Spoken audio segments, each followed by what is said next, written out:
நான் கேக்குறேன், அறிவில் 5 பெருசா 6 பெருசா? 6 தான் பெருசு.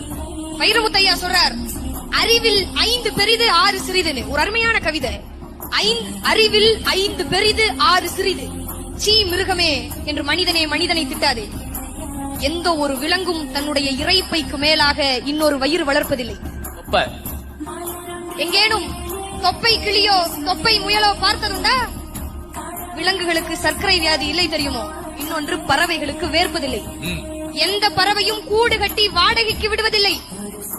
எந்த விலங்கும் தேவையற்ற நிலம் திருடுவதில்லை. கவனி மனிதனே, கூட்டு வாழ்க்கை இன்னும் குலையாதிருப்பது காட்டுக்குள் மட்டும்தான். கர்ப்ப வாசனை கண்டால் பறவைகள், அதாவது காளை பசுவை சேர்வதில்லை. எந்த ஒரு விலங்கும் கர்ப்ப வாசனை கண்டா காளை பசுவை சேர்றது கிடையாது. ஒருவனுக்கு ஒருத்தி என்பது உனக்கு வார்த்தை, ஆனால் புறாவுக்கு வாழ்க்கை.